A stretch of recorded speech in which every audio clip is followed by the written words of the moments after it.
Woohoo! Welcome to our 25th episode of Yarwood Martial Arts Mat Chat with Mr. Yarwood and Coach Les. We are here talking about what I would call that big, important connection between the benefits and lifestyle support from martial arts proficiencies.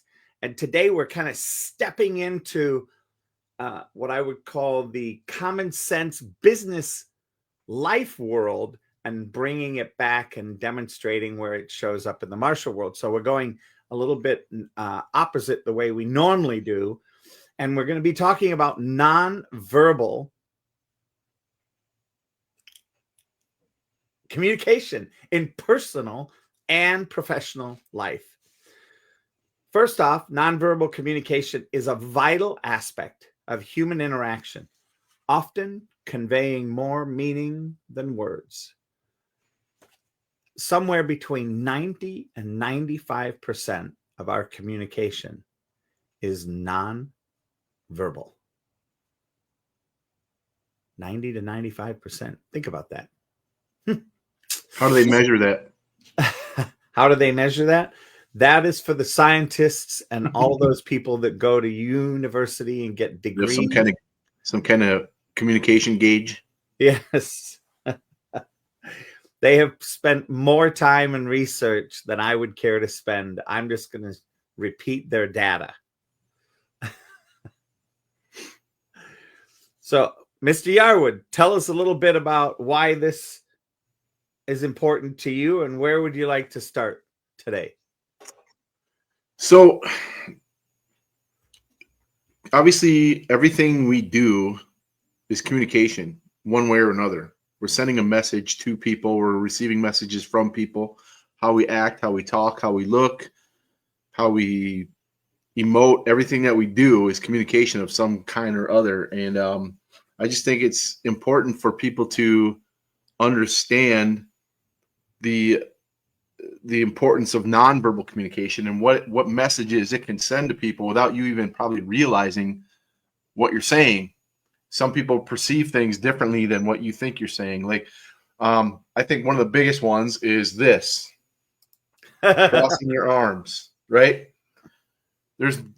I've heard many definitions of what that means. Or it can mean that you're closed off to what it is that you're speaking to with the person. You don't want to hear what they have to say. Maybe you're bored. I've heard maybe even it's just you're showing some interest in what they're trying to say. So I've heard many different reasons for it. When there is in my former organization, there was one of our chief instructors. We were at an instructor training, by the way, and there's probably about 400 of us in this giant arena room training. And he was talking, and he had us in 4 separate groups. And I was kind of standing on the edge of my group towards the front listening to him, and he was kind of in the middle, just kind of interacting with everybody. And all of a sudden he turns and he starts walking towards me, and he goes, "Do you want to fight?" And I'm just like, "What? What are you talking about?" I thought he was talking to me. He walked past me. The guy directly behind me was standing like this with his arms crossed, right? And the guy's like, "What? No, I don't want to fight." He goes, "Well, you have your arms crossed. It means you're not listening to me. It means you have a problem with what I'm saying, which tells me you want to fight." I'm just like, whoo. So every time I see that, that's what I think. You want to fight? So it's a perception thing. It's not, and that's the whole thing too, is like when you are having nonverbal cues with people, not everybody picks up the cue the same way. So it's important to know that things that you do could be sending the wrong message to people. If you're trying to interact with somebody, if you're trying to have a conversation with somebody, get them to understand what you're saying to them, what you're saying might not be what they're hearing. So you have to make sure that you are careful with how you're projecting yourself. When we're instructors, we talk about one of the most important things we do is smile, because it loosens people up. It makes them feel comfortable. It makes them feel relaxed. It's just a way to lighten the mood of whatever it is that you're doing. And no matter what you're saying, if you're saying it with a smile, it seems that people are more receptive to it. Even if you're yelling at them, if they're in trouble, but you're smiling at them, it can be a lot more effective to get your message across. And I vehemently agree with the arms crossed thing. It is one of those things where in all of the years of training, from every leader that I have been trained by, from Tony Robbins, Dale Carnegie, Jack Canfield, all of the books that I've read, that this is a closed off position. And what I think is a lot of people will use, well, I'm cold. Okay. Or I don't feel comfortable. Exactly. Mm-hmm. Then wrapping yourself up like this has that type of, think about it. If you are cold and you're wrapping yourself up, that's putting something between you and the other person. If you are feeling insecure, same type of thing. Therefore, for me, and what works very well is in a conversation, if you want to play strategically, and I will sit across sometimes people that do this, I will mimic them, cross my arms, and in the middle of the conversation, as I want to express something and build trust with them, I will open my arms and accentuate a possibility of the conversation with them. And then I leave my arms open. And as a sales rep, I have now demonstrated that ability to take off a particular layer and show vulnerability and express an opportunity to get close to my client or to my vendor. And for me, this whole building trust and connection is the number one opportunity for me. Whether or not I do business with them is secondary at that point. The opportunity to build trust, to build that connection is imperative. It's the continuation of the possibility of a relationship. If that doesn't happen, I may as well stop talking and leave. Their experience is going to be left with, this is just a talking head in my office. There's no heart behind the person. There's no connection. There's no opportunity for me to develop a relationship, a connection, trust, empathy, sympathy, any of it, due to the fact I'm closed off. And it sets up for the possibility of conflict right on the get-go. And that, so I said, you want to fight? Exactly. And I was just going to say, that's what Mr. Yarwood was pointing to with his master that was walking around doing the training and pointing that out. That air of sometimes that air of arrogance, that air of ego, that impatient air, that air of, I don't really care what you're saying, and I'm looking forward to you ending your piece of the conversation. And, one of the people that's watching on YouTube right now just mentioned something really powerful. This is also relevant in healthcare, which he works in. You have to establish a trusting, deep bond with the patient, or you can't do the work. And that is so accurate, because they're going to be guarded with whatever they say to you. So that's a very good point. And for me,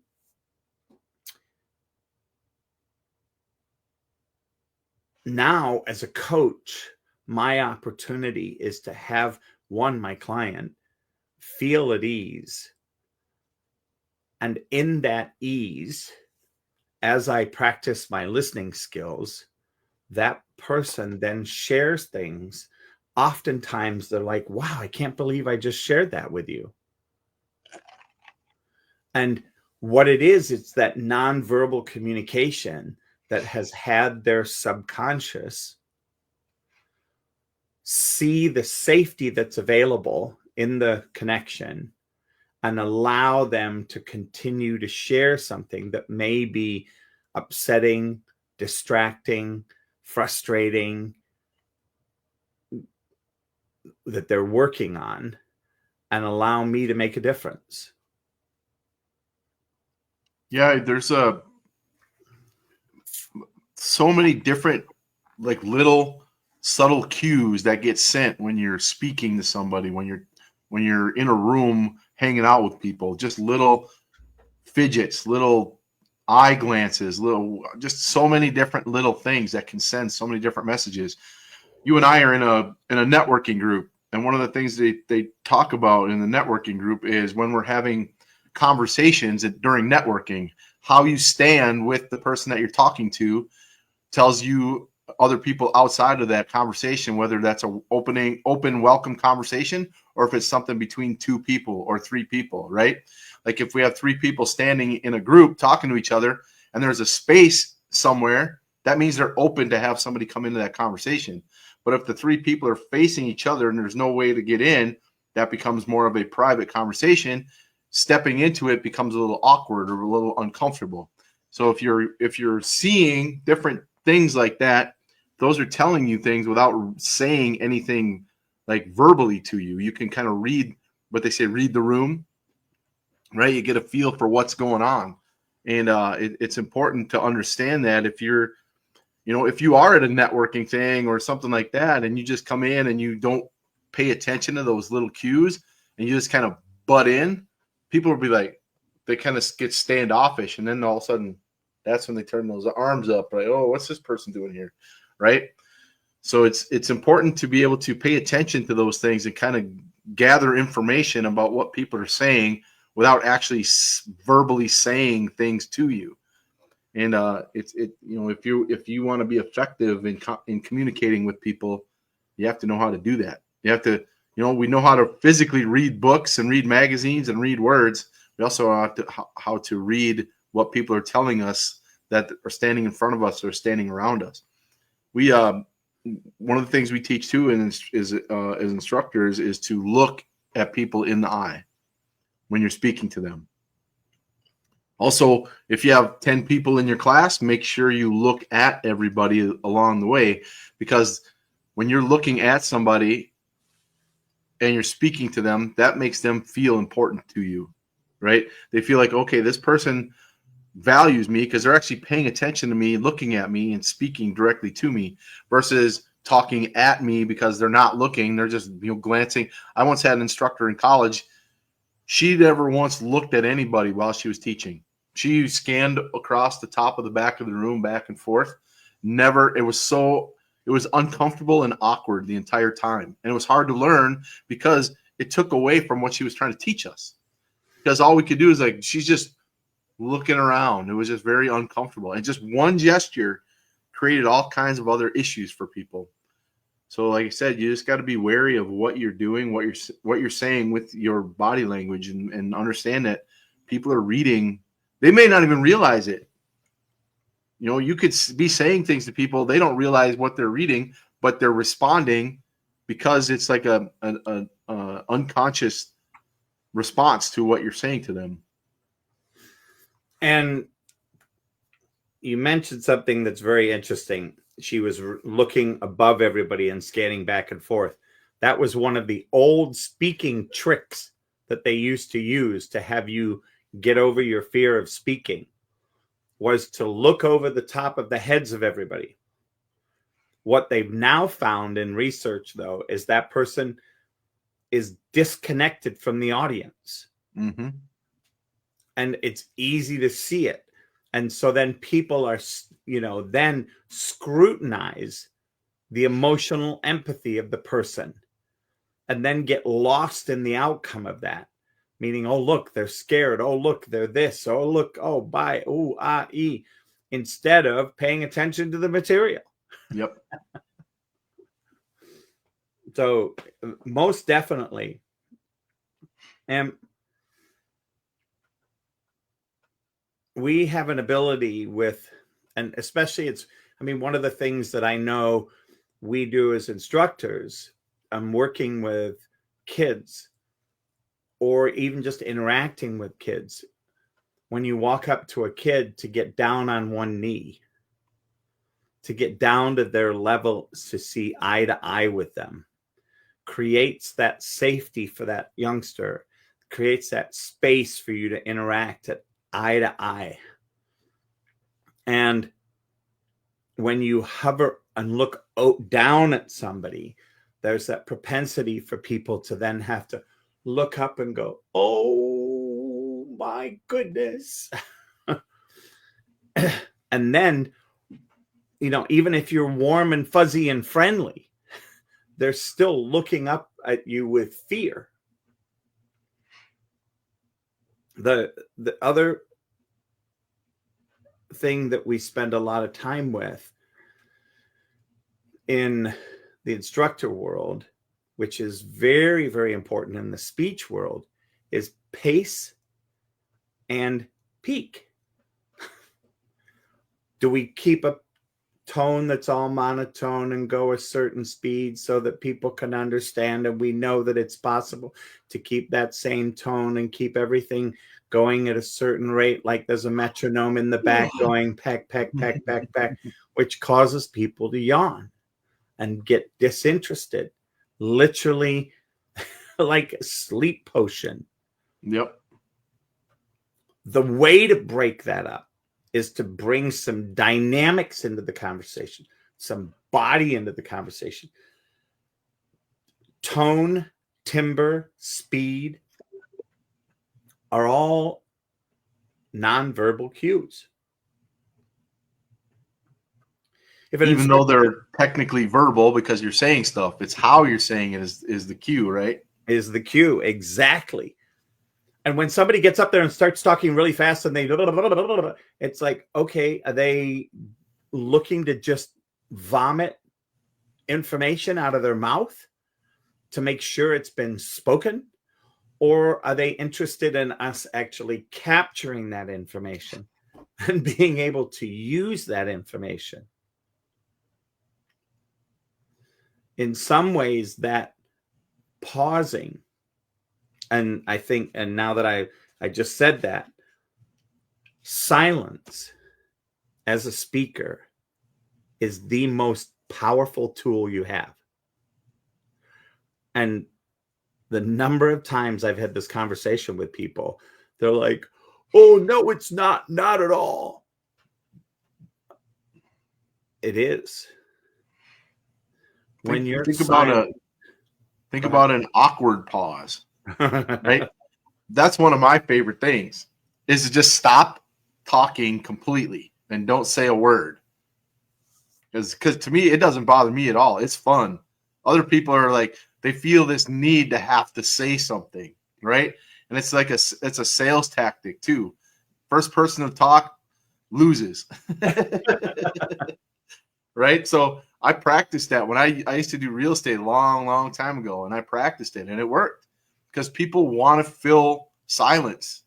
They don't like the awkwardness of it. And to me, the more awkward, the better. Push it. I actually, it's kind of talking about that. I once taught, it was probably, it had to be 6-7 years ago now. We were actually talking about communication as one of our life skills in class, and I taught an entire class without saying anything verbally. 30-minute class and didn't say a word.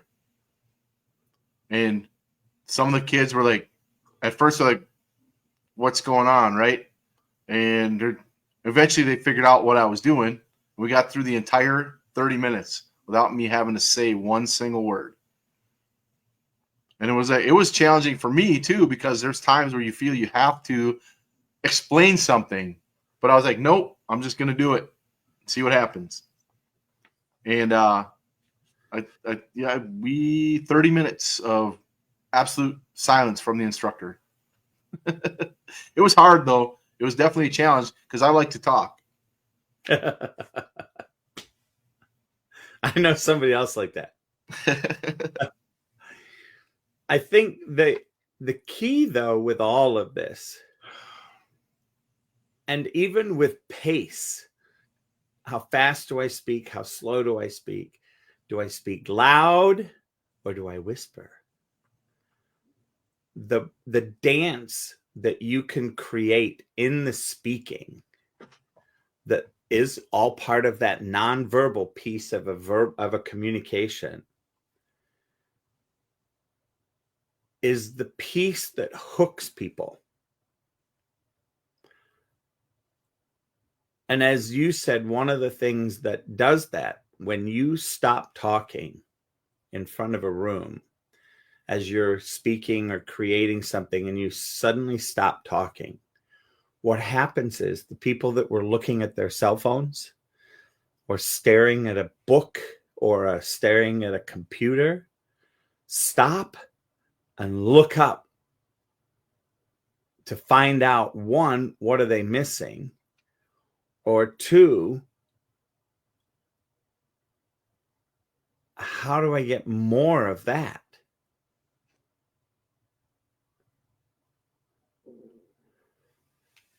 So with that whole expressiveness by being silent is super powerful.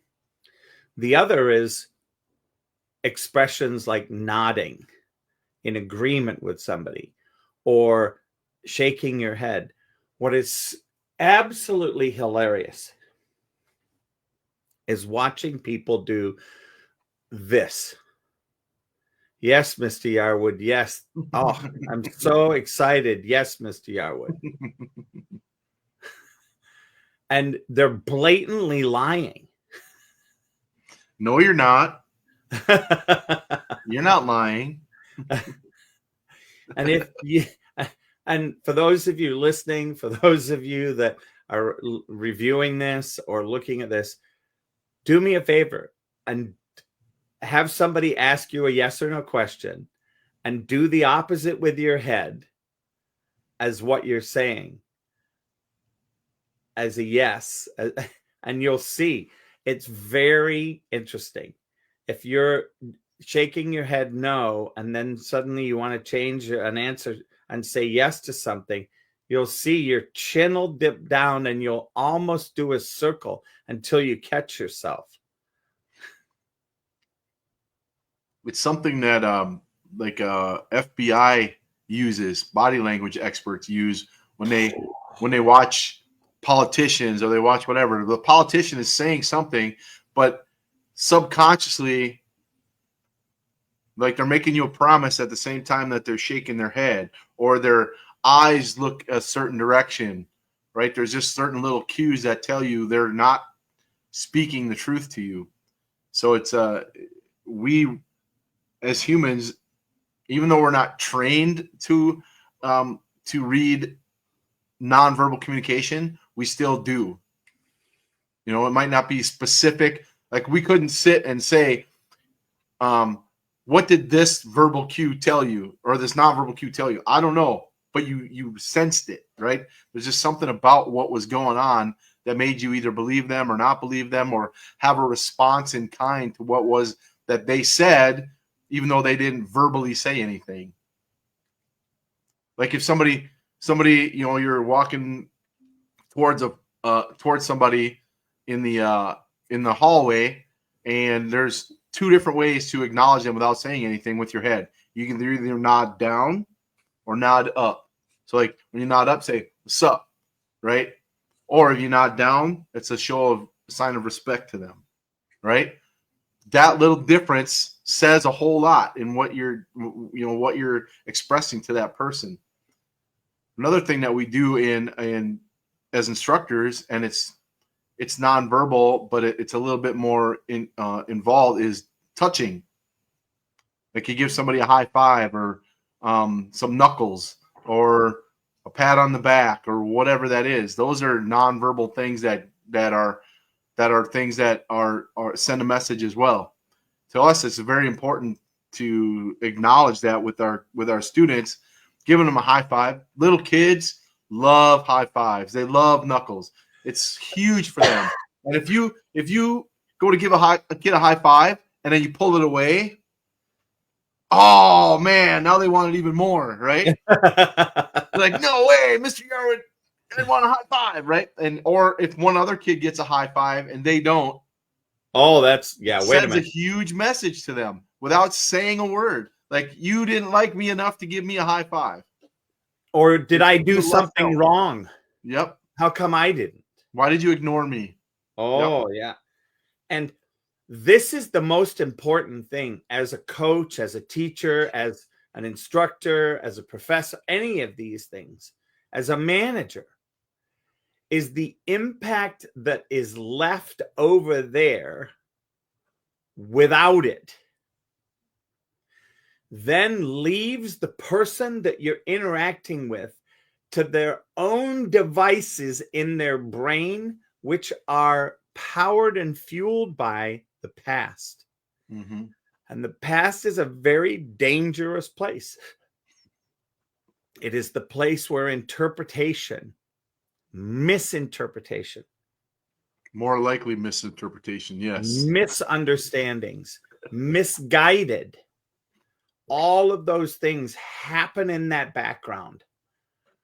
So for that reason, it's imperative for us to be managing as a leader, be managing the impact of our actions, being in another person's world, experiencing what it's like to be on the recipient's edge. One game or drill that we do instructor class is mimicking. So the instructor that's leading, they're doing all their hand gestures and all that stuff, and everybody in the class is doing exactly the same thing as them. But we don't tell them that's what we're doing, right? They start to go, what the heck is going on? Why are people doing that, right? Your hands, exactly the same, your eyes, your face, everything. And they're just like, they're looking around like, what the heck is going on, right? It starts to send a message to them that these are the things that you're doing that you don't even probably realize you're doing. When you're having a conversation, when you're speaking in front of people, when whatever, you're doing things you probably don't even realize you're doing.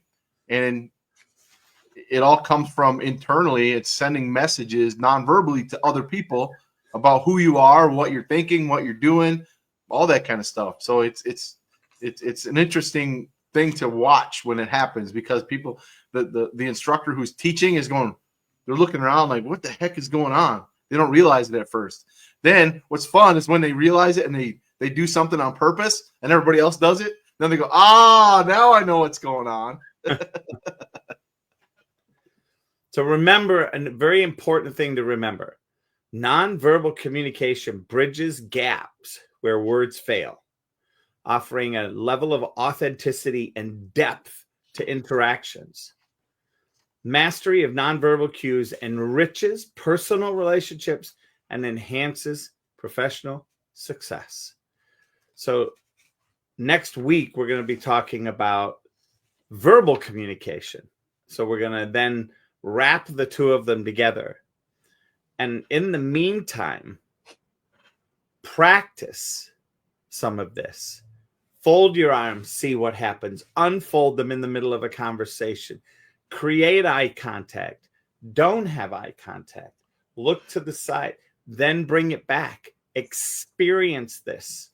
Film yourself doing, like if you are a teacher or instructor, film yourself and see what cues you send or don't send to people. It's awesome. So, Mr. Yarwood, thank you so much.